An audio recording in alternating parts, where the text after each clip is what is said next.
Ya. Oke. Selamat sore Bapak dan Ibu semua yang hadir di sini. Assalamualaikum warahmatullahi wabarakatuh. Waalaikumsalam warahmatullahi wabarakatuh. Perkenalkan, saya Latia Ulfa, selaku manajemen ITOP Indonesia Tapping for Outstanding Performance. Perangkat dalam meningkatkan kualitas diri dalam kehidupan. Alhamdulillah, pertama-tama kami panjatkan puji syukur kehadirat Allah Subhanahu wa Ta'ala yang telah menghadirkan kita dalam acara dengan tema Becoming Money Magnet. Salawat dan salam tak lupa kami haturkan kepada Nabi kita Muhammad Sallallahu Alaihi Wasallam. Ya, sebentar ya Bu ya. Baik, masih banyak yang ingin di-admit. Sebentar sambil menunggu. Baik, Bapak Ibu, kita langsung saja membuka acara ini dengan membaca Bismillahirrahmanirrahim. Bismillahirrahmanirrahim. Ya, kepada pemateri Bunda Arum dipersilahkan untuk menyampaikan serangkaian workshop singkat dengan tema Becoming Money Magnet. Baik, terima kasih Bu Latia Ulfa. Saya izin share screen terlebih dahulu sambil di-admit ya Bu Ati ya, mohon bantu di-admit. Ya, baik.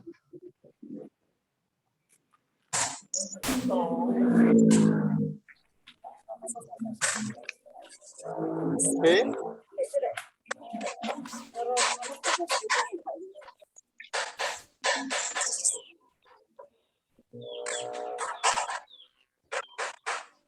أعوذ بالله من الشيطان الرجيم. بسم الله الرحمن الرحيم. يا أيها الذين آمنوا إذا قيل لكم تفسحوا في المجالس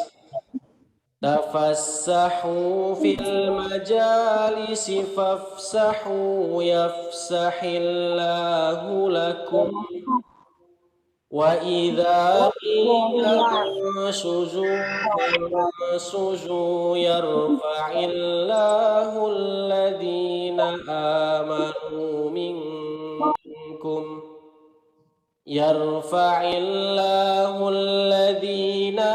آمنوا منكم والذين أوتوا العلم درجات والله بما تعملون خبير.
Oke,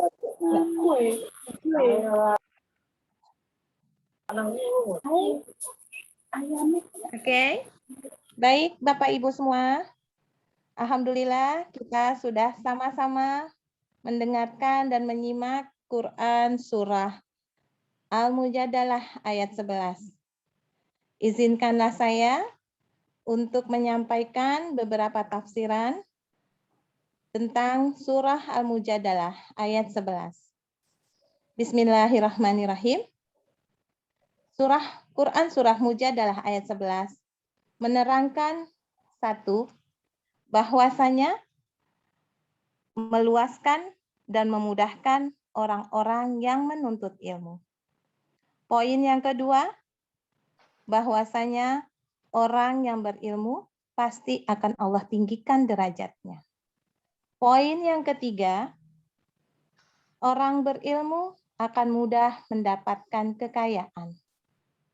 Poin yang keempat, orang kaya yang berilmu pasti akan memanfaatkan ilmunya, akan memanfaatkan kekayaannya di jalan yang Allah ridhoi. Dan poin yang kelima, orang-orang yang beradab dan berilmu akan mengikuti segala aturan dan arahan dalam majelis ilmu tersebut. Demikianlah tafsiran daripada Quran Surah Mujadalah ayat 11. Semoga dengan tafsiran ini kita bisa bersama-sama mengaplikasikannya dalam kehidupan kita sehari-hari dan kita akan menjadi seorang hamba yang bermanfaat buat hamba Allah yang lainnya. Silakan Bunda Arum untuk menyampaikan serangkaian workshop singkat ini.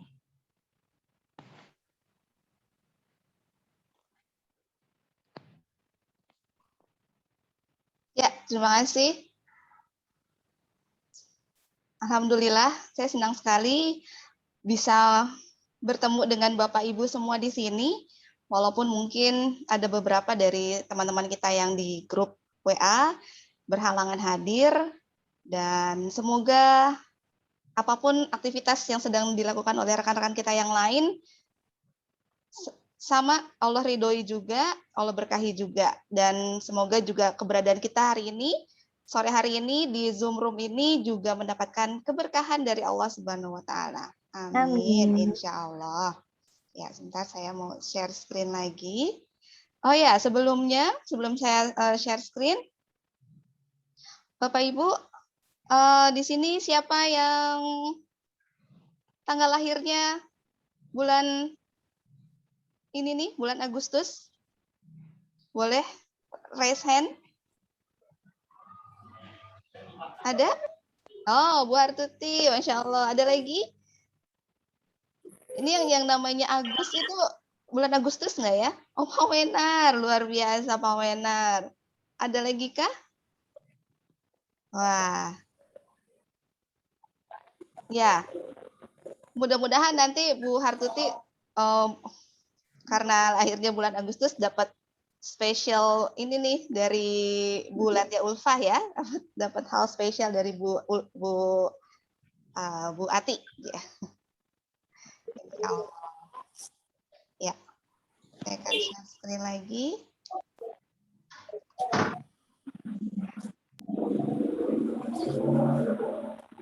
Ya, tadi seperti yang sudah disampaikan oleh Bu Latia Ulfah.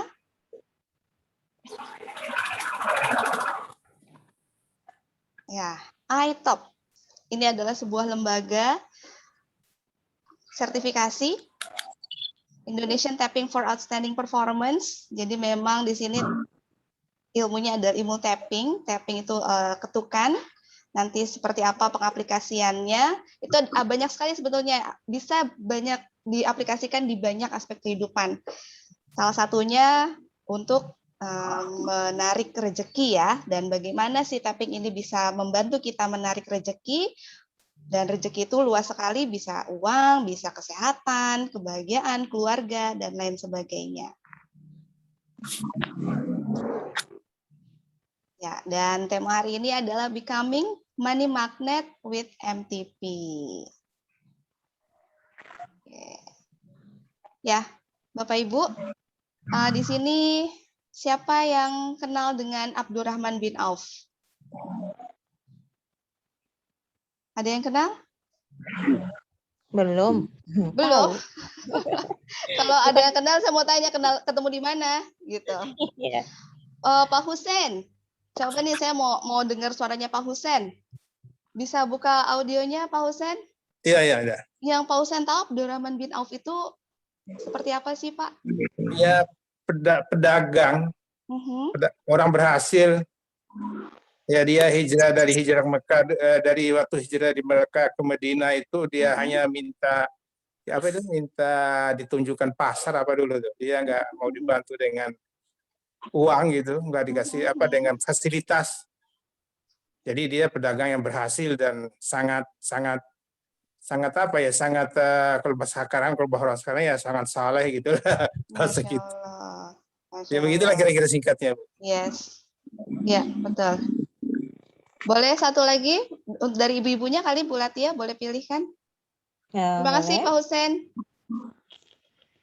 Ya, coba pendapatnya Ibu Dian Hendrawan mengenai siapa dia tentang Abdurrahman bin Auf. Ibu Dian? Mungkin belum ada. Bu Hartuti boleh? Oh, Yang boleh. dibuka videonya.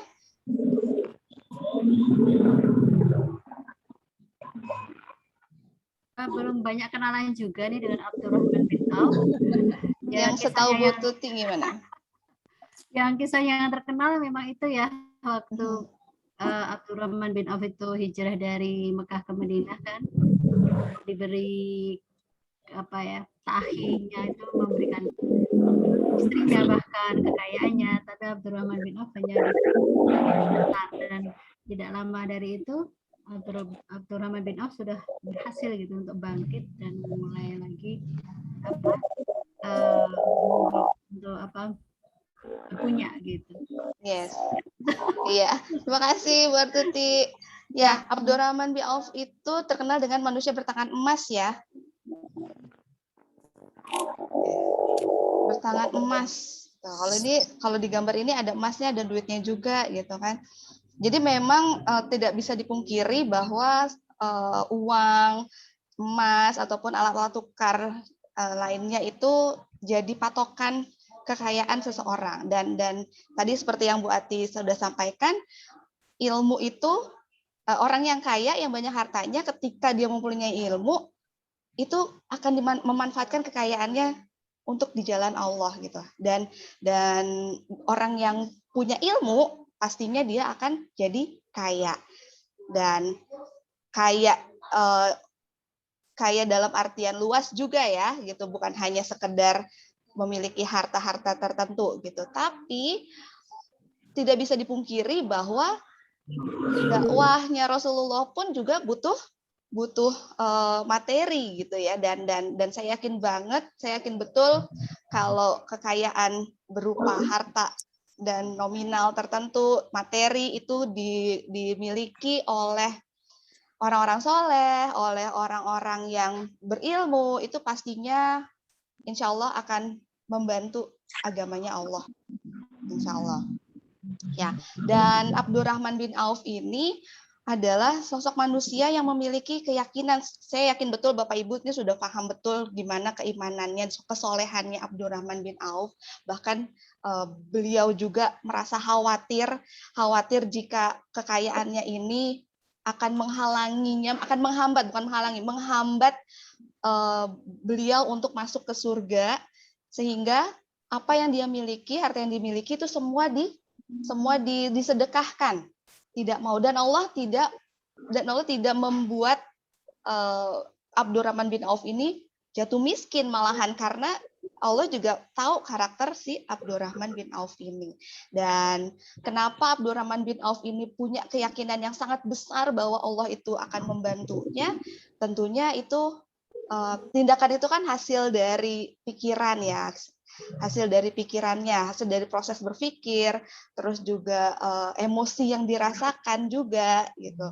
Dan sehingga Abdurrahman bin Auf ini memiliki mental keberlimpahan gitu, mental yang tidak takut akan kemiskinan, dan yakin Allah pasti akan berikan kekayaan kepada dia, karena memang harta yang dipergunakan oleh Abdurrahman bin Auf itu adalah untuk di jalan dakwah seperti itu. Nah, itulah kenapa ada beberapa waktu lalu gitu, seorang yang memang kesehariannya berprofesi sebagai ustazah, khawatir, takut ketika ingin mencapai satu goals dalam bentuk materi. Khawatir bahwa jangan-jangan saya ini hanya untuk kejar dunia doang. Tapi kita punya keyakinan bahwa orang yang soleh, orang yang berilmu, ketika diamanahkan kekayaan, pastinya akan dipergunakan untuk jalan dakwah, untuk menolong agama Allah. Seperti itu. Oke. Dan satu lagi kisah Imam Ahmad dan si penjual roti. Ada yang tahu?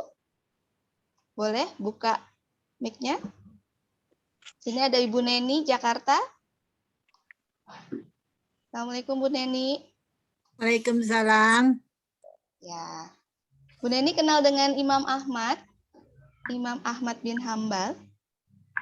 Hanya dengar aja tapi belum pernah dengar ceritanya. Oke, apa yang Ibu pernah dengar? Enggak, belum kisahnya. pernah, ya. Kisah si Imam Ahmad bertemu dengan si penjual roti ini sudah pernah dengar ceritanya? Aduh, seandainya pernah tuh udah lama ya. Oh, baik, ya. Pak Ihwan? Iya. Ya. Gimana Pak? Apa yang pernah Bapak dengar mengenai kisahnya Imam Ahmad dan penjual roti? Kisah apa? Hebatnya istighfarnya si penjual roti itu hingga menarik Imam Ahmad datang ke rumahnya. Karena si penjual roti ini sebenarnya sudah berdoa terus bertahun-tahun, dengan istighfarnya itu bisa tertarik Imam Ahmad ke rumahnya. Gitu aja. Masya Allah, Masya Allah. Makasih Pak Ihwan. Ada lagi? Coba saya di sini ada Bu Sari. Bu Sari, ada yang ingin ditambahkan atau setuju dengan ceritanya Pak Ihwan mengenai kisah Imam Ahmad dan si penjual roti ini? Iya, saya setuju banget dengan Imam Ahmad ya. Maksudnya bertemu dengan tukang roti itu yang paling menarik buat saya itu cara ibunya mendidik Imam Ahmad kan, yang waktu masih kecil, yang ibunya benar-benar mempersiapkan untuk belajar agama yang baik gitu. Maksudnya seorang ibu harus mempersiapkan anaknya untuk masa depan anaknya gitu. Kadang-kadang kita hawil ya, agak lalai gitu. Oke. Dan ibunya itu sudah bercita-cita sejak lama ya? Iya, jadi benar-benar mempersiapkan anak untuk menjadi orang besar. Terus yang Imam Ahmad tuh yang di perjalanan, bukan yang misalnya di perjalanan kan ibunya membekali membekali uang. Terus ada perampok ya, bukan? Sama nggak sih?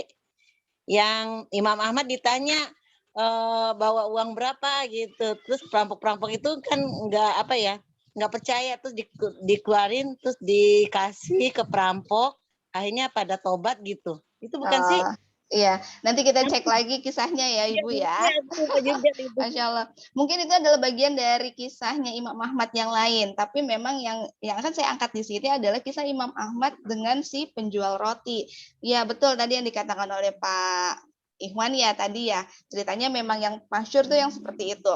Ketika Imam Ahmad secara tidak sengaja, pada suatu malam tuh Imam Ahmad pengen aja gitu pergi ke satu kota di Irak ya, itu kalau nggak salah, ke Irak. Terus kemalaman bermalam di pelataran masjid dilarang, ternyata jangan bermalam di masjid, jangan tidur di masjid gitu kan. Akhirnya berjalan dan mengetuk sebuah pintu, dan itu adalah sebuah pintu dari sebuah rumah, ya rumahnya si penjual roti gitu. Setelah itu dengan istighfar ya, dengan istighfar, penasaran apa ngobrol-ngobrol-ngobrol, ternyata ini adalah seorang Imam Ahmad yang si penjual roti itu pengen banget ketemu dengan beliau gitu. Dan yang menarik itu adalah, yang menarik Imam Ahmad ke situ adalah, ke rumahnya adalah karena istighfarnya gitu. Yang ingin saya soroti adalah kondisi mental seseorang ya, kondisi mental Imam Ahmad dan Abdurrahman bin Auf ini kira-kira seperti apa nih? Ada kesamaan nggak? Abdurrahman bin Auf sampai berkeyakinan bahwa apapun yang saya sentuh, benda apapun yang saya sentuh itu akan berubah jadi emas. Dan itu maksudnya apapun yang dia lakukan, yang beliau lakukan itu bisa menghasilkan harta kekayaan. Gitu. Kenapa ada keyakinan seperti itu? Dan si penjual roti ini, mental si penjual rotinya ini, apa yang terjadi, apa yang dimiliki oleh si penjual roti ini sehingga menarik Imam Ahmad datang ke rumahnya. Karena kita di Islam tidak ada tidak kenal dengan yang namanya kebetulan ya. Semuanya sudah Allah atur, qadarullah gitu. Dan itu bukan hanya sekedar suka-suka Allah mau mendatangkan, bukan, tapi itu ada satu pola tertentu yang bisa kita ikhtiarkan gitu, yang Abdurrahman bin Auf ikhtiarkan, yang si penjual roti itu ikhtiarkan juga. Kira-kira ada yang bisa mengatakan apa persamaannya nih, apa yang dimiliki oleh si Abdurrahman bin Auf dan si penjual roti ini? Boleh, Ibu, Bapak?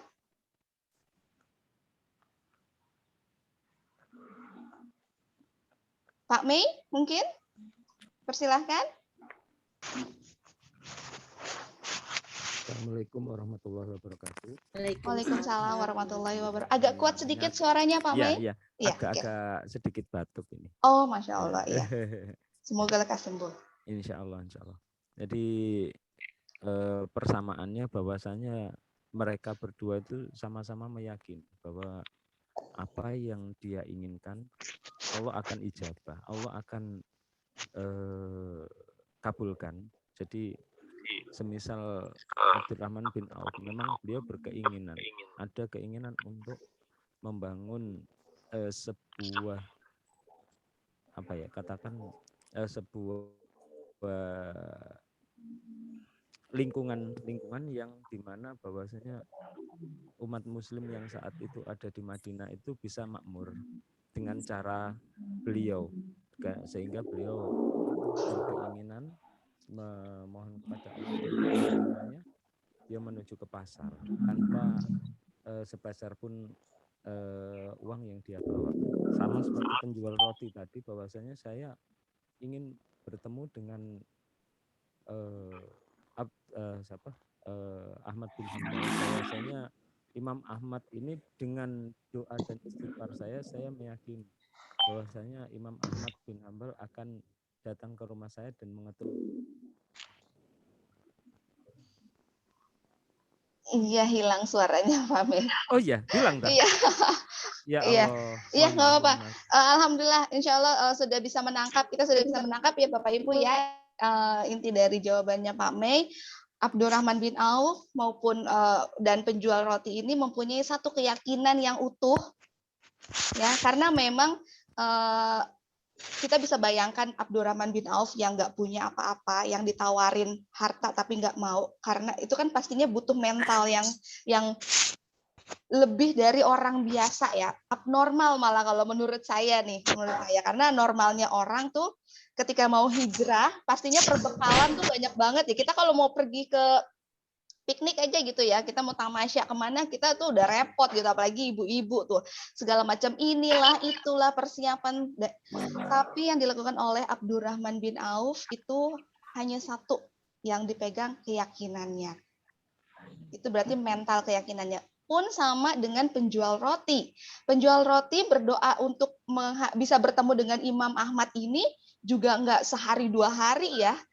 Menurut kisahnya juga itu bertahun-tahun. Beliau bilang, saya banyak berdoa dan Allah mengabulkan semua doa saya kecuali satu. Dia bilang kan, kecuali satu. Satunya itu adalah ketemu dengan Imam Ahmad bin Hambal. Lalu kemudian Imam Ahmad itu bilang, Masya Allah, tabarakallah. Saya adalah Imam Ahmad gitu, dan disitulah bukti bahwa dia keyakinannya dia terbukti bahwa semua yang doanya itu dijawab oleh Allah. Jadi yang pertama adalah belief, keyakinan yang dimiliki oleh si Abdurrahman bin Auf dan si penjual roti yang menarik doa itu. Penjual roti berdoa agar bertemu dengan seorang yang diidolakan, menarik orang tersebut. Lalu kemudian Abdurrahman bin Auf bisa mendatangkan kekayaan harta. Nah di sini ada dua objek ya. Abdurrahman bin Auf menarik uang dalam bentuk materi, sedangkan penjual roti menarik seorang manusia gitu. Nah di sini apakah Abdurrahman bin Auf tiba-tiba kejatuhan duit dari langit gitu sekarang? Tidak, tentunya tidak. Ada manusia-manusia lain, ada hal-hal lain, makhluk misalkan binatang ternaknya, ontanya atau apa yang membantu Abdurrahman bin Auf mendapat kekayaannya. Gitu. Jadi memang ini berhubungan dengan yang namanya energi. Karena setiap manusia itu memiliki energi. Percaya nggak Bapak Ibu kalau manusia itu punya energi? Percaya. Percaya, oke. Percaya. Ya. Gitu.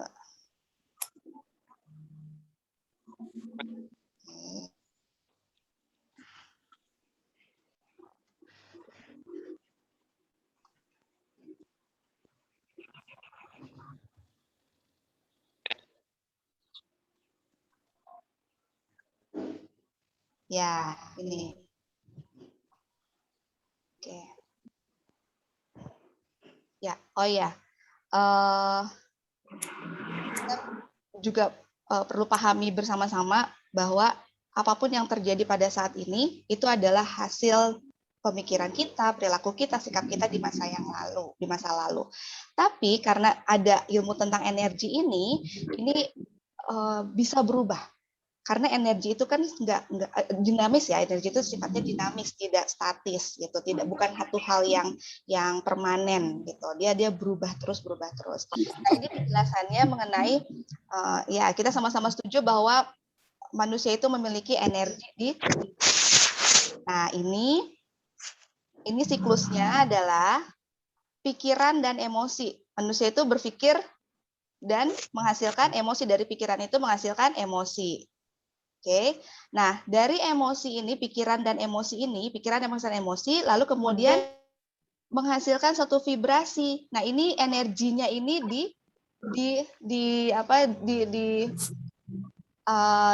dalam bentuk dikeluarkan atau disalurkan dalam bentuk vibrasi.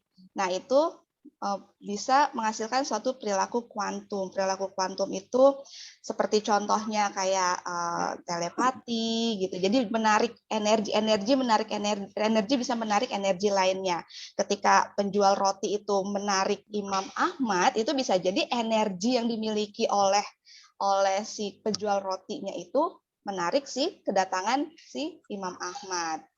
Gitu. Dan ketika energi besar yang dimiliki oleh Abdurrahman bin Auf itu terpancarkan gitu, akhirnya mendatangkan orang-orang yang menangkap energi tersebut untuk memberikan mungkin proyek, mungkin bisnis atau apapun kepada Abdurrahman bin Auf untuk kemudian menghasilkan harta kekayaan.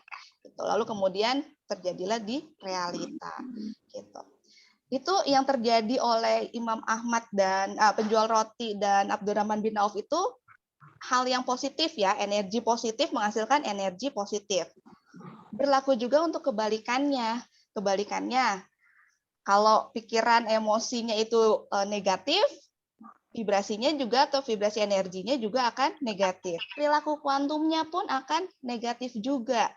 Dan kemudian realitanya pasti akan negatif gitu. Dan itu kembali lagi akhirnya membenarkan si pikiran dan emosinya. Jadi Bapak Ibu, be the energy you want to attract.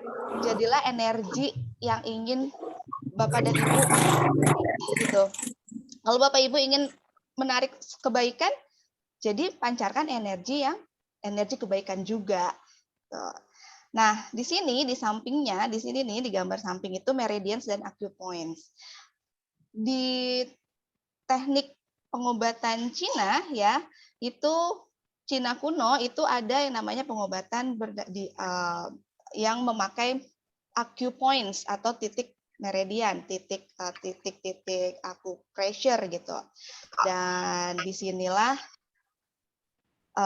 ada beberapa titik meridian atau area meridian yang terhubung dengan si emosional. Tadi ingat kan, kalau si energi itu adalah hasil dari emosi kita, pikiran dan emosi kita. Gitu. Pikiran dan emosi itu menghasilkan energi tertentu gitu. Ya, dan ini tubuh kita itu menghasilkan energi dan si area-area meridians ini ada yang terhubung dengan organ-organ tubuh organ-organ di dalam tubuh kita, ada juga yang terkonek dengan emosi kita. Nah, oke. Sini saya mau menjelaskan.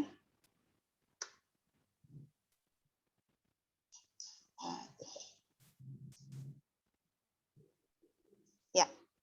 Kalau di ilmu psikologi itu ada yang namanya psikosintesis. Psikosintesis itu adalah sistem energi.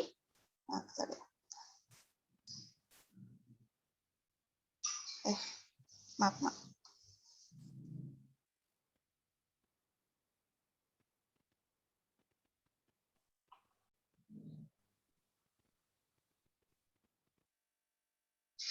Ya, ini sistem energi. Jadi manusia itu adalah suatu sistem energi. Nah, energi ini yang menggerakkan tindakan, kesan, emosi, dan pikiran. Dan ini energi ini sifatnya dinamis, jadi bisa berubah.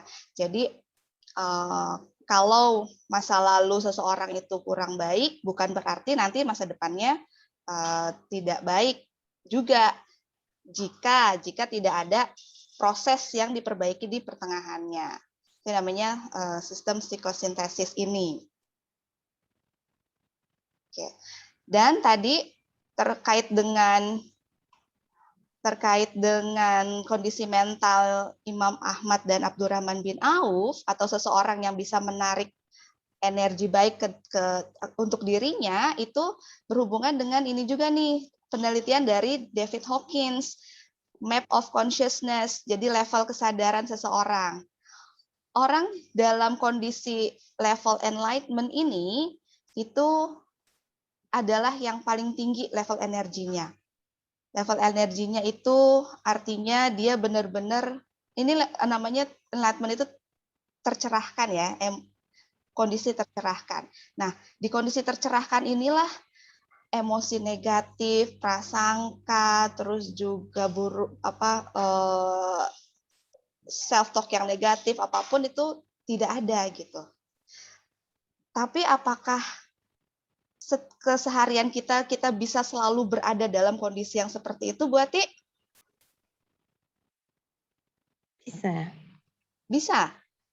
Bisa kalau tahu caranya, ya, karena kita kan dalam berkehidupan, dalam berinteraksi dengan manusia lainnya, ada kalanya tidak sependapat, ada kalanya kejadian-kejadian itu tidak sesuai dengan apa yang kita inginkan. Nah, biasanya ketidaksinkronan antara keinginan dengan kenyataan itu bisa menimbulkan emosi-emosi negatif, gitu.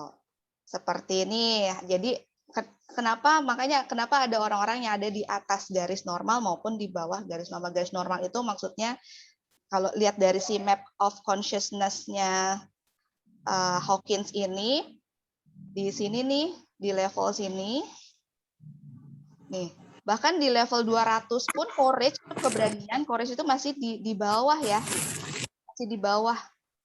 Jadi batasnya itu neutrality, posisi netral. Posisi netral 280. Keberanian pun dia masih di sini, apalagi yang di bawah-bawah tuh ada shame, pemalu, dia ada guilt, merasa bersalah, ada apathy, merasa apatis, terus juga ketakutan, marah, rasa bangga. Nah, ini masih di bawah. Nah, ketika level energi kita masih di bawah inilah yang istilahnya apa ya? Energinya ya masih belum ketika kita menginginkan sesuatu belum tentu bisa menarik hal tersebut gitu. Tapi ketika kita sudah berada di level energi yang lebih tinggi, ini ada besar kemungkinan atau lebih bisa mempermudah kita mendapatkan apa yang kita inginkan, apa yang kita cita-citakan. Salah satunya mendatangkan rezeki uang tadi ya. Nah, salah satu teknik untuk menetralkan atau mengembalikan level energi kita ke level energi yang positif itu bisa melalui teknik meridian tapping for performance. Nih, dan tadi sebelumnya kan saya sudah ini nih si meridians ini area meridians ini jadi area meridians itu kan adalah persimpangan ya, persimpangan dari jalur-jalur energi. Jadi yang merah-merah ini adalah peta jalur energi manusia dalam tubuh manusia. Dan si area meridians itu atau titik meridians itu adalah persimpangan-persimpangannya. Yang persimpangan itu kan titik pertemuan dari beberapa jalur dari kanan, bawah, atas, samping gitu. Nah, itu si persimpangan itulah yang ada yang terkonek dengan emosi seseorang atau emosionalnya seseorang. Dan inilah yang menjadi dasar dari healing dengan si teknik meridians. Atau ketika kita ingin mengembalikan level energi kita menjadi lebih baik. Jadi feel good kembali gitu. Jadi nanti kita akan sama-sama praktek nih. Kita akan men-tapping, kita akan menuliskan goals kita akan men-tapping.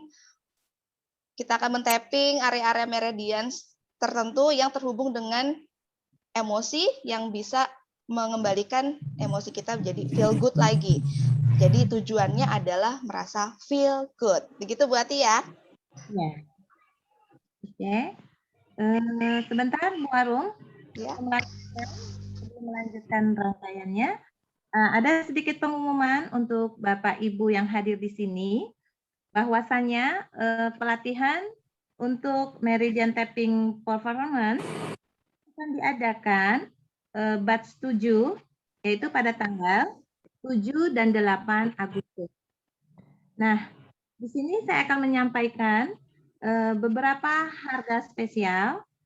Yang utamanya akan saya sampaikan harga normal untuk pelatihan ini 900.000. Pembayarannya sampai dengan tanggal 6 Agustus. Harga spesialnya 750.000 sampai dengan tanggal 4 Agustus. Dan ada lagi nih harga super spesial, yaitu sampai malam ini tanggal 4 Agustus jam 10 malam, yaitu sebesar Rp300.000. Jadi bagi Bapak yang ingin mendaftarkan untuk lebih mengetahui tentang pelatihan MTP ini, silakan nanti mendaftarkan saya. Nomor saya nanti akan saya cantumkan di kolom chat. Silakan menghubungi saya setelah acara ini. Jadi acara ini ada 2 level ya Bapak Ibu ya. Levelnya itu nanti akan mendapatkan sertifikat practitioner. Level 2-nya sertifikat psikomeridian. Jadi nanti Bapak Ibu sudah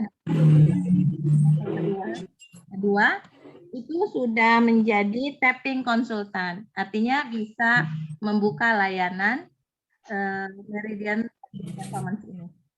Terima kasih atas waktunya. Silakan dilanjutkan. Masya Allah, terima kasih Bu Ati. Ya.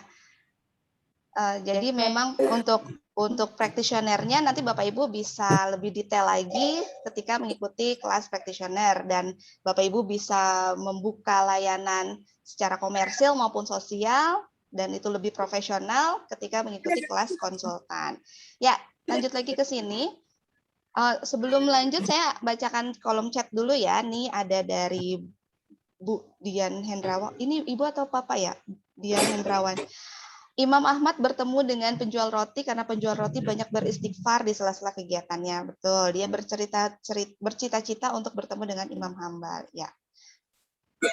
Ya, Bu Amel menjawab sama-sama yakin kepada Allah, sama-sama mendawamkan suatu amalan. Ya, betul Bu. Terima kasih. Dari Pak Agus, Map of Consciousness itu bahasa Indonesianya apa ya, Miss Arum? Map of Consciousness itu peta kesadaran. Atau kita sebutnya level kesadaran seseorang ya, peta kesadaran. Oke. Coba saya mau cek siapa Bapak Ibu di sini yang sudah menyiapkan alat tulis? Karena kita mau praktek langsung. Jadi, dan saya juga sudah informasikan di grup. Jadi kita bisa praktekkan langsung, kita punya goals apa. Oh ya, mengenai goals, saya nggak akan detail, tapi satu catatan penting saja, goals itu usahakan yang measurable ya, maksudnya yang terukur. Bukan goals yang kamu menjadi apa, jadi seorang yang solehah gitu. Solehah itu maksudnya apa gitu. Lebih spesifik, jangan yang terlalu general. Bermanfaat bagi nusa dan bangsa itu juga terlalu luas maknanya. Kalaupun Bapak Ibu ingin menerapkan atau menuliskan goals-nya dalam bentuk nominal, itu lebih baik lagi, lebih bagus lagi.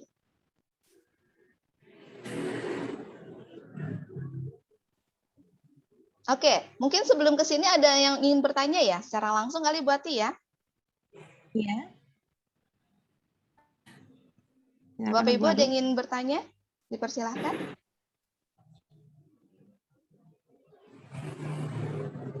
Sudah, lanjut kita?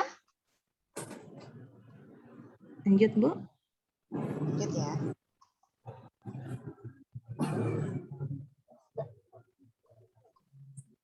Ya, kita lanjutkan. Boleh kasih saya tanda jempol kalau Bapak Ibu sudah menyiapkan alat tulisnya, karena saya tidak bisa lihat Bapak Ibu di layar saya. Boleh kasih tanda jempol kalau sudah menyiapkan alat tulisnya. Biar saya tahu nih. Oh, oke. Terima kasih Pak Husen. Pak Husen dikasih jempol asli saya. Masya Allah. Oke, coba saya stop share dulu biar saya bisa lihat. Oh, oke. Pak Satu sudah, Bu Neni sudah. Oke. Eka sudah. Oke, Bu Riza juga sudah. Pak Wenar sudah. Mana jempolnya? Oke, Bu Sri juga sudah. Alhamdulillah. Ya. Oke. Jadi yang akan saya berikan ini itu bisa dipraktekkan di keseharian Bapak dan Ibu ya. Jadi walaupun ini kelas kelas singkat, tapi insya Allah bisa dipergunakan berulang-ulang teknik ini. Oke.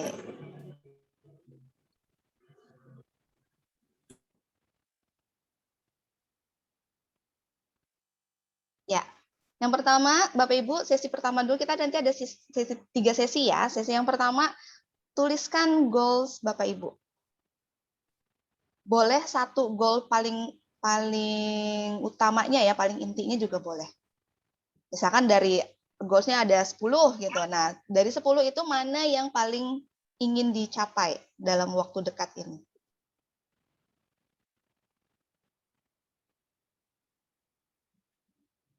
Sudah? Boleh kasih tanda jempol? Karena saya tidak bisa lihat kamera.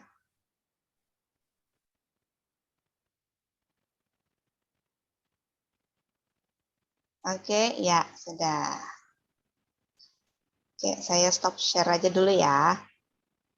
Oke. Lalu kemudian catat dampak baik ketika goals akan tercapai. Dampak baiknya apa nih kalau goals kita nih tercapai gitu.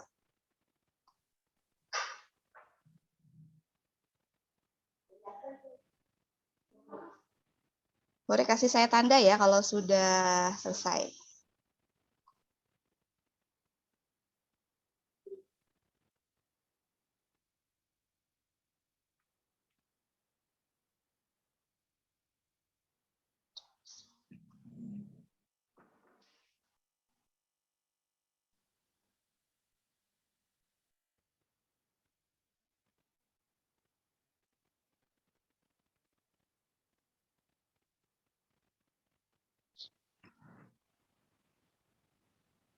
Boleh Bapak Ibu pikirkan baik-baik. Kira-kira kalau tercapai nih, apa yang dampaknya tuh seperti apa?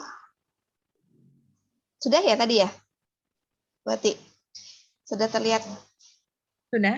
Oke. Ya. Kalau sudah, boleh silakan dibaca kembali tulisan Bapak Ibu, goals Bapak Ibu, dan juga tadi tuh dampak-dampak positifnya apa? Dampaknya itu akan seperti apa ketika Bapak Ibu mendapatkan goals tersebut? Oke. Boleh tuliskan juga siapa saja yang akan merasakan dampak dari tercapainya goals tersebut. Sudah dibaca kembali Bapak Ibu? Boleh kasih saya jempol lagi, emoticon jempol. Emoticon jempol itu di reaction kalau di handphone, di laptop. Nah, oke, saya sudah lihat tanda jempol. Oke. Yes, oke, terima kasih. Oke, ya.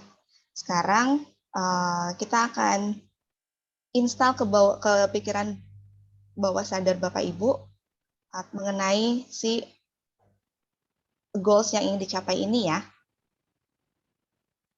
Sekarang Bapak Ibu boleh duduk, ambil posisi nyaman, boleh duduk, boleh tiduran, terus sih. Pokoknya posisi nyaman. Posisi nyaman. Akan visualisasikan, kita akan menggambarkan tentang goals yang akan Bapak dan Ibu capai. Sudah siap?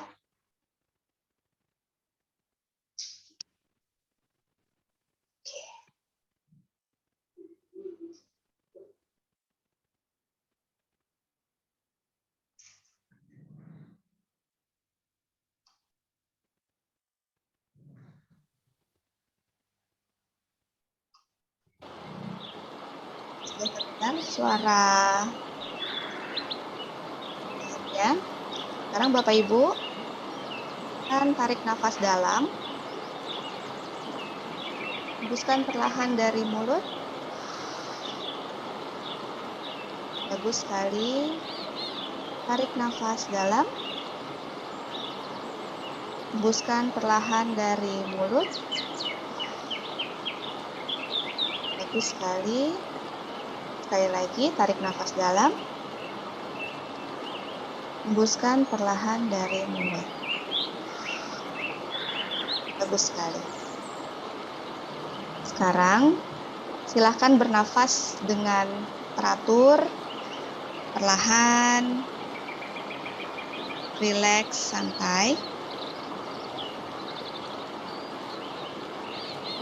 Sekarang Bapak Ibu hadirkan goals atau impian yang Bapak Ibu tadi sudah tuliskan. Hadirkan gambarnya. Bagus sekali. Hadirkan ke hadapan Bapak dan Ibu bentuknya, jika itu berbentuk, bentuknya. Pegang dan rasakan jika itu bisa dipegang, sentuh dan peganglah. Jika dia ada warnanya, pertajam lagi warnanya. Buat agar warnanya sangat jelas. Jika ada baunya, perkuat baunya, wanginya. Hadirkan wanginya, baunya. Jika dia bersuara, tinggikan volumenya, kencengin lagi suaranya. Tingkatkan volume suaranya. Jika memang dia dalam bentuk lembaran, silakan hadirkan bunyinya ketika lembaran-lembaran itu saling bergesekan. Jika dia suara seperti mengeluarkan suara seperti suara mesin, maka hadirkan suara mesinnya itu. Sekali lagi, besarkan lagi gambarnya, pertegas, perjelas warnanya, sentuh setiap sisinya, rasakan teksturnya.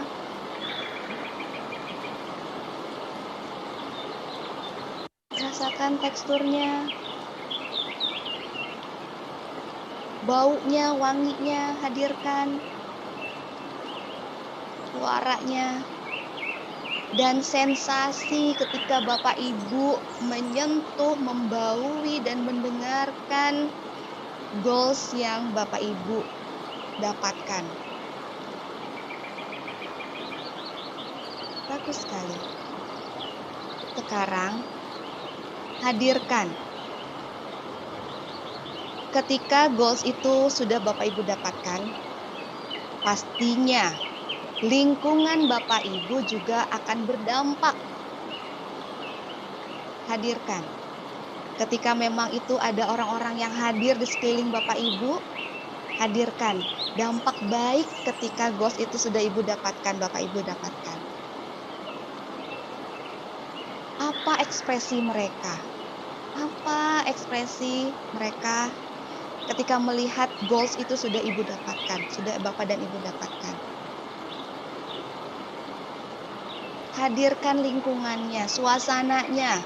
Ketika Bapak dan Ibu mendapatkan goals tersebut, suasana yang seperti apa? Hadirkan suasananya. Rasakan sensasinya bertambah, berkali-kali lipat bertambah, menyenangkan, bahagia,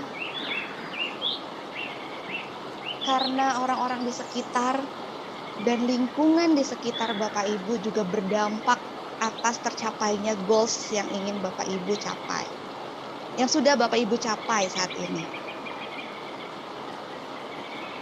Baik. Ya. Bayangkan goals itu betapa pentingnya goals itu untuk dicapai.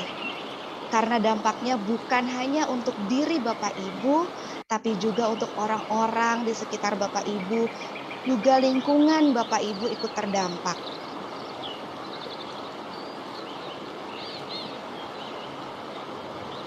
Tanamkan dalam hati Bapak Ibu bahwa goals ini sangatlah penting untuk dicapai.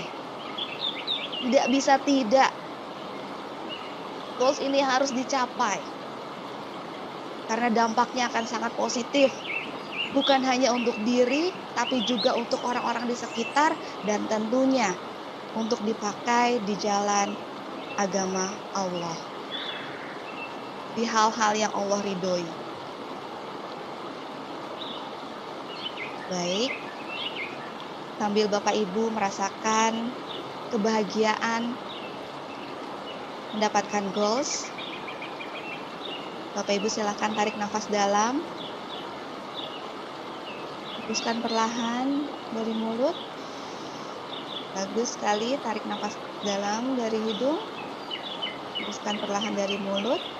Kapanpun Bapak Ibu siap, Bapak Ibu boleh buka mata dan kembali di kelas Zoom Room sambil membawa perasaan bahagia dan merasa penting untuk mencapai goals tersebut. Terima kasih.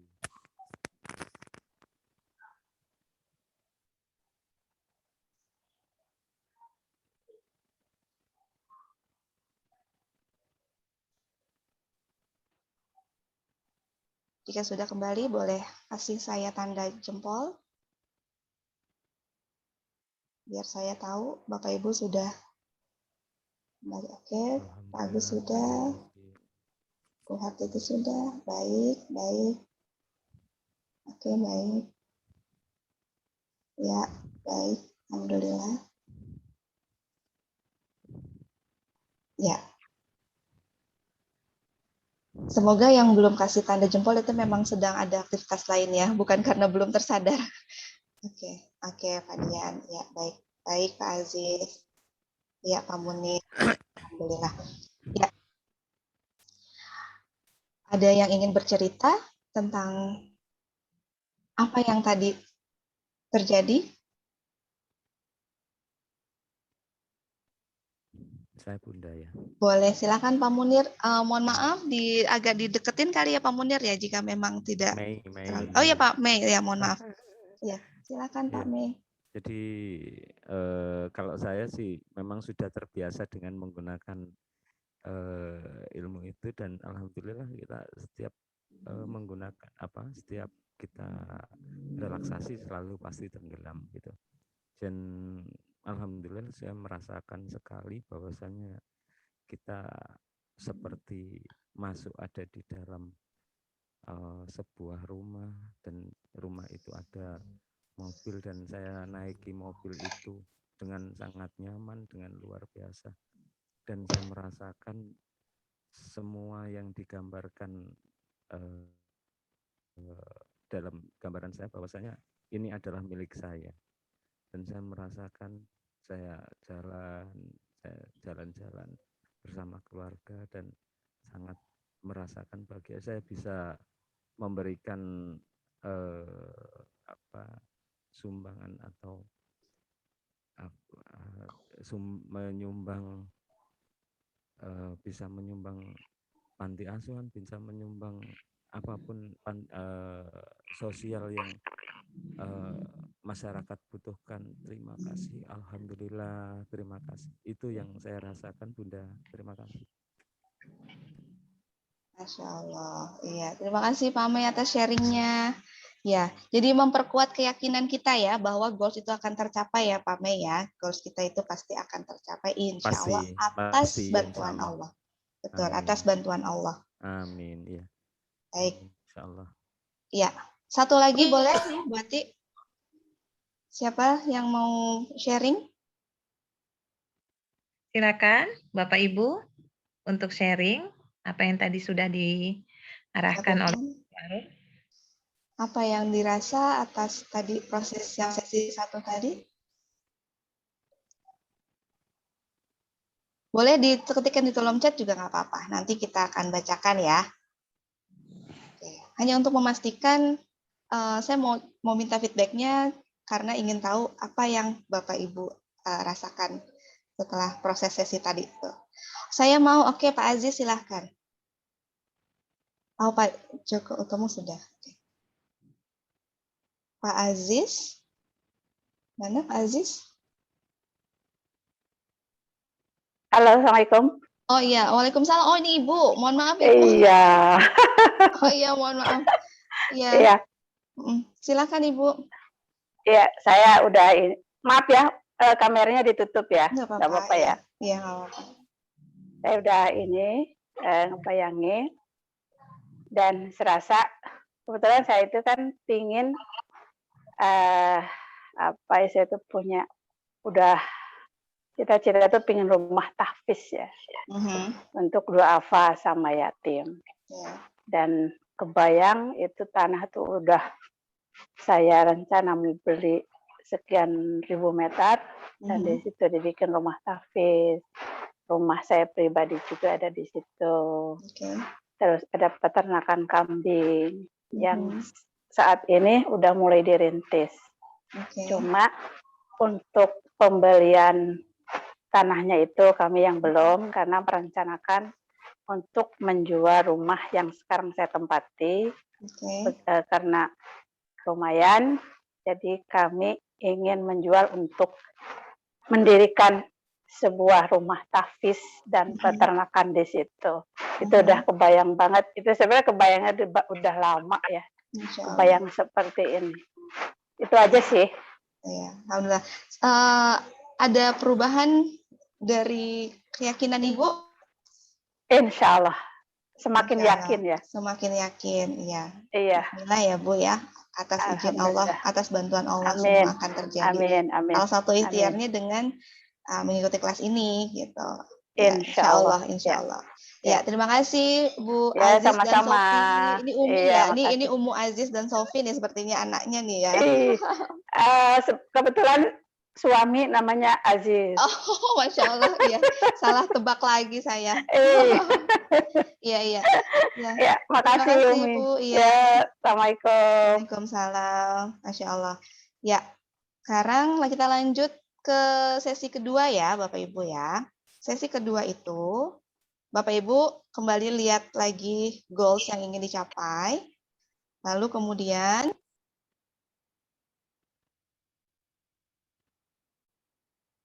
lalu kemudian catat atau prediksikan tantangan-tantangan yang akan dihadapi dalam mencapai goals tersebut.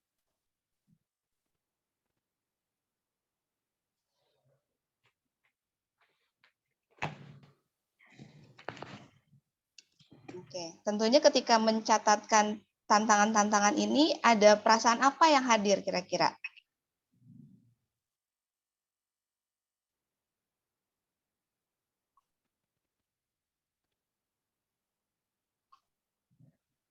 Bu Hartuti? Bisa memprediksi tantangan apa yang akan dihadapi ketika mencapai goals?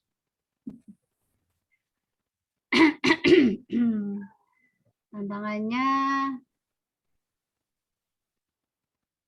saya kan waktu itu menulis goalnya itu mempunyai istilahnya rumah itu ya, house of healing. Nah itu tantangan utamanya ya di properti ya. Di properti karena sampai saat ini belum sebenarnya belum apa. Mungkin bagian dari rumah tinggal, tapi misalnya awali dengan bagian dari rumah tinggal. Nah selanjutnya kan kalau tadi dalam bayangan itu malah seperti ada pusatnya, terus ada bagian-bagian kecil untuk terapi, ada kayak gitu. Oh, Masya Allah, iya. Nah setelah goalsnya itu diingat, kita baca lagi goalsnya. Ada prediksikah tantangan apa yang akan dihadapi ketika mencapai goalsnya itu? Tadi tuh tentang untuk mencapai goalnya kan ya, tantangannya untuk mencapai goalnya ya. Mungkin fokus saya sendiri mungkin ya, fokus saya mencapai itu gitu loh. Tekad kuat untuk mencapai itu tentu saja itu akan stay, gitu, akan sustain gitu maksudnya. Nah, dan juga perangkat-perangkat untuk mencapainya. Jadi ada beberapa ya Bu ya, lebih dari satu ya. Ya, ketika mencatatkan itu, perasaan apa yang Bu Tuti, perasaan apa yang hadir di Bu Tuti? Catatkan tantangannya gitu maksudnya. Ketika membaca lagi tantangan-tantangannya gitu. Ya, apakah perasaan positif atau negatif yang hadir? Ya itu tadi Kak, sebenarnya sih ada semacam kurang yakinnya. Apakah saya akan cukup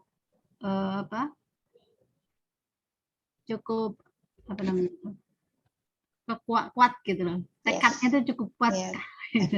Ya itu sih. Iya, oke. Terima kasih Bu Tuti. Ya, jadi ketika Bapak Ibu tadi tuh melakukan sesi 1, menuliskan goal, lalu kemudian melihat dampak-dampak baiknya, merasakan, memvisualisasikan, menghadirkan semua mulai dari baunya, rasanya, pendengaran, ya, suara-suaranya yang terdengar oleh kita, itu kita feel good ya, feel good banget.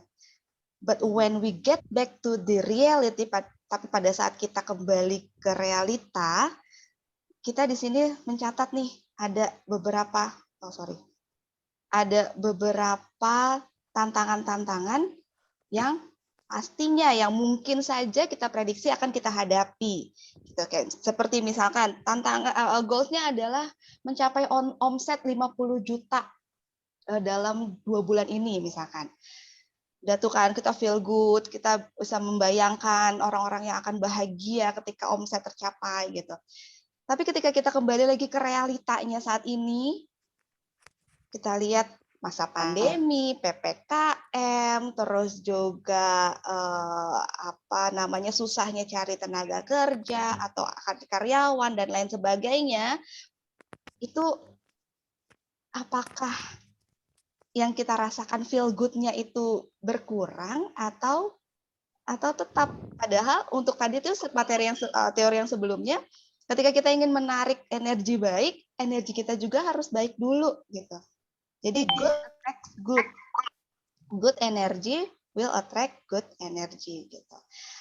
Ketika kembali namanya realitas ya, realita itu kan ya namanya juga kehidupan gitu. Ada hal-hal yang perlu diperjuangkan. Nah, supaya kita bisa berada dalam jalurnya, jalur feel good-nya itu, nah ini kita akan selaraskan tadi itu kembalikan kepada emosi positif melalui teknik tapping tadi tuh, melalui teknik MTP, Meridian Tapping for Performance. Oke, sekarang Bapak Kalau Ibu saya semakin mudah. semakin Iya, semakin kayaknya apa yang kita inginkan itu semakin dekat, semakin mudah. Jadi tantangan itu menyingkir semua. Oh, gitu, luar biasa. Yes, bismillah ya Pak ya.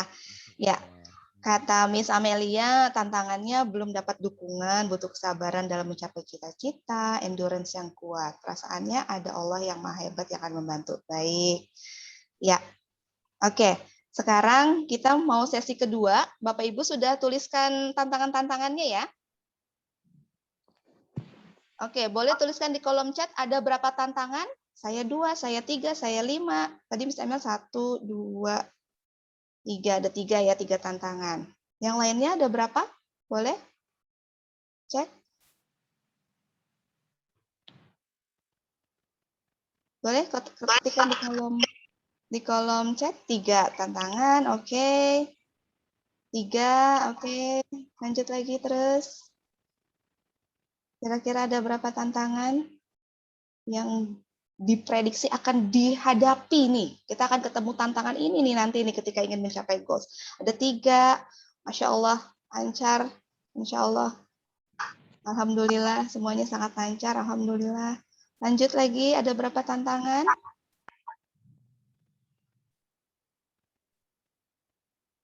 Ya. Sambil Bapak Ibu menuliskan tantangan-tantangannya itu ada berapa, mungkin lebih dari 3 kali ya, yang banyak itu ya. Oke, 1, 2, 3, ya 3 tantangan itu. Karena kita pilih di antara yang sudah Bapak Ibu tuliskan itu, mana tantangan yang paling besar? Tantangan yang paling besar yang akan dihadapi itu kira-kira apa? Tantangan yang paling besar yang akan dihadapi itu apa? Pilih 1 saja, 1 tantangan. Kita akan praktek 1 ya. Jadi nanti di rumah dilakukan sendiri, 1 per 1 tantangannya itu dinetralisir dulu. Pilih, karena kan setiap tantangan itu pasti ada perasaan negatifnya tuh yang menyertai ya, yang bikin kita energinya jadi turun gitu. Ya, Bapak Ibu silakan pilih, sudah dipilih boleh kasih tanda jempol, kalau sudah pilih nanti kita akan langsung praktek.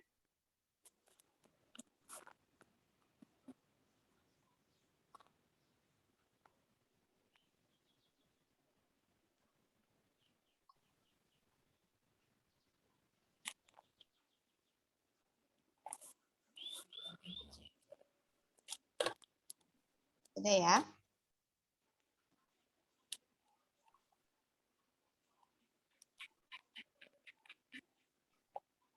Ya.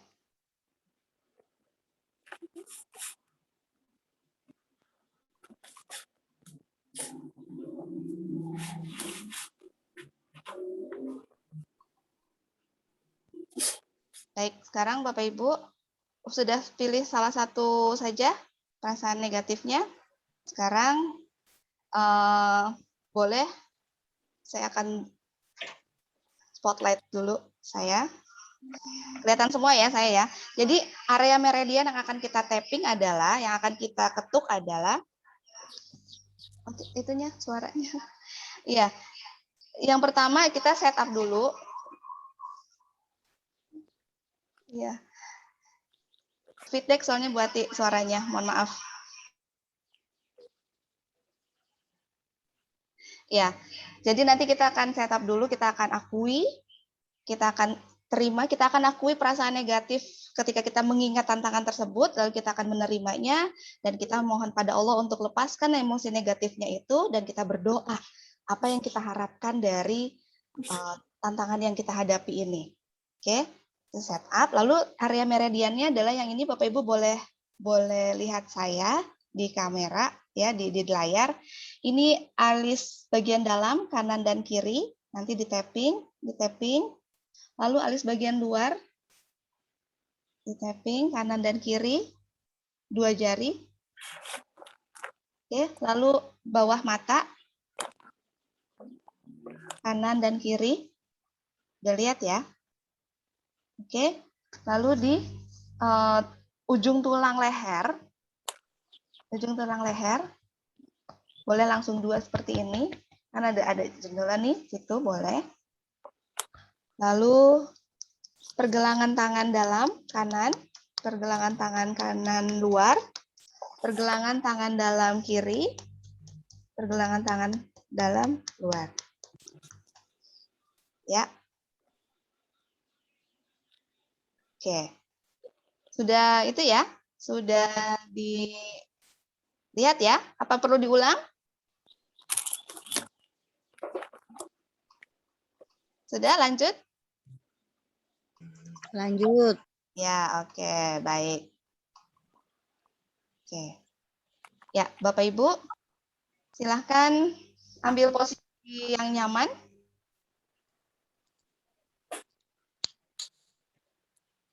Sudah? Silakan Bapak Ibu pegang jantung Bapak Ibu dengan tangan kanan.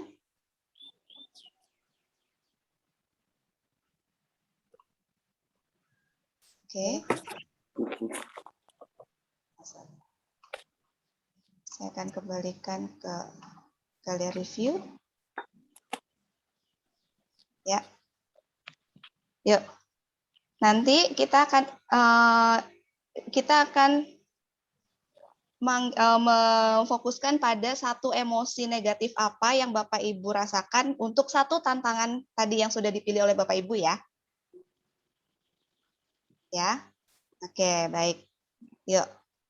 Kita mulai. Silahkan pegang jantungnya dengan tangan kanan. Tarik nafas dalam. Hembuskan perlahan dari mulut. Bagus sekali, tarik nafas dalam dari hidung. Hembuskan perlahan dari mulut. Sekali lagi, tarik nafas dalam dari hidung. Hembuskan perlahan dari mulut. Baik, sekarang nafaslah dengan teratur dan ikuti kata-kata saya. Ya Allah, walaupun hari ini saya merasa, sebutkan emosi negatifnya Bapak Ibu, dikarenakan, sebutkan tantangannya Bapak Ibu, saya terima diri saya seutuhnya.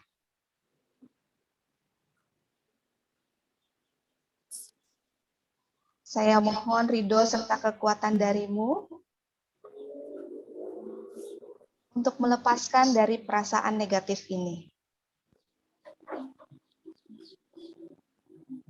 Ya Allah, jadikanlah saya seseorang yang seperti apa yang ingin Ibu, Bapak dapatkan. Oke, kita ulangi lagi ya Bapak Ibu ya. Ya Allah, walaupun saat ini saya sedang merasa, sebutkan perasaan negatifnya, dikarenakan, sebutkan tantangannya tadi itu, saya diri saya seutuhnya. Saya mohon ridho serta kekuatan darimu untuk melepaskan dari semua perasaan negatif ini. Ya Allah, jadikanlah saya seseorang yang seperti apa untuk bisa menghadapi tantangan ini. Sekali lagi, ya Allah, walaupun saat ini saya sedang merasa, sebutkan perasaan negatifnya, saya menerima diri saya seutuhnya. Saya mohon bantu saya melepaskan emosi negatif ini. Jadikanlah saya seseorang yang Oke, baik. Yuk, silahkan lepaskan tangannya dari jantungnya. Kita akan mulai tapping. Oke, saya akan spotlight lagi.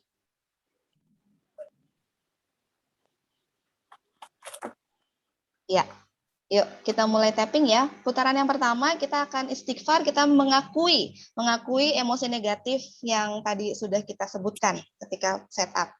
Astagfirullahaladzim, ya Allah, saat ini saya merasa, sebutkan. Saya merasa kecewa, saya merasa sedih, saya merasa ragu, saya merasa tidak percaya diri. Boleh kita langsung dua ya, dua titik ya, kanan kiri ya. Yuk. Astagfirullahaladzim, ya Allah, saat ini saya sedang merasa. Boleh pindah? Astagfirullahaladzim, ya Allah, saat ini saya sedang merasa. Terus bawah mata, astagfirullahaladzim, ya Allah, saat ini saya sedang merasa. Baik, ke ini, ke leher, astagfirullahaladzim, ya Allah, saat ini saya sedang merasa. Pindah, astagfirullahaladzim, ya Allah, saat ini saya sedang merasa. Pindah, astagfirullahaladzim, ya Allah, saat ini saya sedang merasa. Astagfirullahaladzim, ya Allah, saat ini saya sedang merasa. Astagfirullahaladzim, ya Allah, saat ini saya sedang merasa. Ya, putaran kedua kita minta sama Allah untuk lepaskan emosi negatifnya ya. Ya Allah, lepaskanlah perasaan negatif ini. Ya Allah, lepaskanlah perasaan negatif ini. Bagus sekali. Ya Allah, lepaskanlah perasaan negatif ini. Bagus. Ya Allah, lepaskanlah perasaan negatif ini. Ya Allah, lepaskanlah perasaan negatif ini. Ya Allah, lepaskanlah perasaan negatif ini. Ya Allah, lepaskanlah perasaan negatif ini. Ya Allah, lepaskanlah perasaan negatif ini. Ya, putaran terakhir kita berdoa sama Allah, kita ingin menjadi seorang yang seperti apa untuk mengatasi permasalahan ini. Ya Allah, jadikanlah saya seseorang yang Ya Allah, jadikanlah saya seseorang yang Ya Allah, jadikanlah saya seseorang yang percaya diri, lebih rajin beribadah, lebih taat, apapun itu. Ya Allah, jadikanlah saya seseorang yang lebih rajin bekerja, belajar digital, dan lain sebagainya. Ya Allah, jadikanlah saya seseorang yang lebih jujur. Ya Allah, jadikanlah saya seseorang yang Ya Allah, jadikanlah saya seseorang yang Ya Allah, jadikanlah saya seseorang yang Baik. Sekarang kita tutup dengan pegang pergelangan tangannya. Maaf, tangan kiri dipegang dengan tangan kanan. Tarik nafas dalam. Hembuskan dari mulut. Alhamdulillah. Lagi. Alhamdulillah. Sekali lagi. Alhamdulillah. Ya. Nah, itu proses yang tadi itu silakan Bapak Ibu lakukan untuk setiap tantangan yang Bapak Ibu hadapi. Buat ada yang ingin diumumkan? Oke. Terima kasih Bapak Ibu. Dengan waktu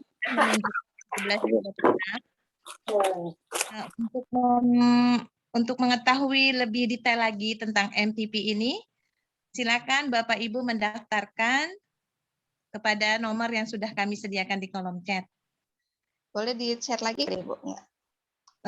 Boleh, nanti saya langsung chat lagi di kolom chat ya Ibu dan Bapak di nomor saya. Sekiranya untuk bisa memahami tentang MTP ini lebih intens, silakan Bapak Ibu segera mendaftarkan diri. Karena waktu sudah menunjukkan jam 17.37, kami akan menutup acara ini. Silakan Bu Arum tutup dengan doa penutup, Bu. Ya, baik. Itu saja yang bisa saya sampaikan.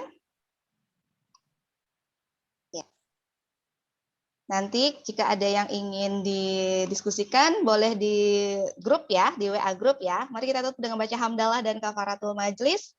Alhamdulillahirabbil alamin, subhanakallahumma wa bihamdika asyhadu an la ilaha illa anta astaghfiruka wa atubu ilaik. Assalamualaikum warahmatullahi wabarakatuh. Waalaikumsalam warahmatullahi wabarakatuh. Terima kasih Bu Neni, Pak Husen, Bu Hartuti, Pak Wenar, Pak Iwan, ada Pak Latif, Live ya. Samuel. Iya, silakan. Live ya, Saya N ya. Mbak. Sama-sama Pak Dian. Assalamualaikum. Waalaikumsalam.